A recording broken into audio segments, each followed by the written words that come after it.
अतृप्त आत्मा, कोंकण का वो खौफनाक सन्नाटा। कोंकण की रातें जितनी खूबसूरत होती हैं उतनी ही रहस्यमयी भी। आसमान में आधा चांद बादलों के पीछे छिपा था, जैसे वो भी नीचे होने वाली किसी अनहोनी को देखने से कतरा रहा हो। सुमित उस व्यक्ति का नाम मान लेते हैं, अपने गांव की उस संकरी पगडंडी पर अकेला चल रहा था।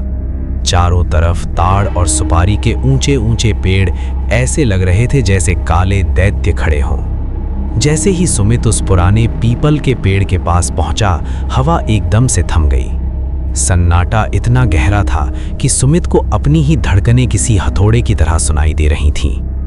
अचानक उसके कानों के पास एक ठंडी फूंक महसूस हुई। सुमित के शरीर के रोंगटे खड़े हो गए। उसे लगा जैसे कोई उसके ठीक पीछे खड़ा है, उसकी गर्दन पर अपनी बर्फीली सांसें छोड़ रहा है। उसने हिम्मत जुटाकर पीछे मुड़कर देखा, वहां कोई नहीं था। पर जैसे ही उसने आगे कदम बढ़ाया, उसे पायल की एक तीखी छनछनाहट सुनाई दी। माझी मदद करा, मला वाचवा, मला वाचवा। मेरी मदद करो, मुझे बचाओ। एक बेहद दर्द भरी और कांपती हुई आवाज झाड़ियों के पीछे से आई।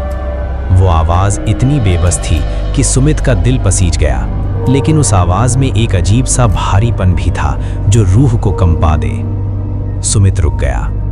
उसे लगा शायद कोई मुसीबत में है। वो जैसे ही झाड़ियों की तरफ बढ़ा, उसे एक सफेद धुंधला सा साया दिखाई दिया। वो साया जमीन से थोड़ा ऊपर हवा में तैर रहा था। अचानक वो साया सुमित की तरफ तेजी से मुड़ा। उसकी आंखें नहीं थीं, बस गहरे काले गड्ढे थे जिनसे खून की तरह काला पानी बह रहा था। सुमित के पैरों तले जमीन खिसक गई। वो चीखना चाहता था पर आवाज गले में ही फंस गई। वो पीछे मुड़कर बेतहाशा भागा। चकवा का खेल शुरू हो चुका था। वो भागता रहा। उसके फेफड़े फटने को थे, पैर पत्थरों से टकराकर लहूलुहान हो चुके थे। लेकिन हर बार 10 मिनट भागने के बाद वो वापस उसी पुराने पीपल के पेड़ के सामने खड़ा मिलता। वही पायल की आवाज, वही दर्द भरी पुकार। उसे समझ आ गया कि वो एक ऐसी रूह के जाल में फंस चुका है जिसकी कोई इच्छा अधूरी रह गई थी, और अब वो उसे भी अपने साथ ले जाना चाहती थी। पसीने से लथपथ सुमित ने अपनी आंखें बंद की और जोर जोर से अपने कुल देवता का नाम जपने लगा। जब उसने आंखें खोलीं तो सवेरे की पहली किरण आसमान में फूट रही थी। वो साया गायब था, लेकिन सुमित के हाथ पर 5 उंगलियों के काले निशान छप चुके थे, इतने ठंडे जैसे बर्फ ने चमड़ी जला दी हो। वो आज भी रात के अंधेरे में घर से बाहर नहीं निकलता, क्योंकि उसे पता है वो अतृप्त आत्मा आज भी उसी पेड़ के नीचे उसका इंतजार कर रही है।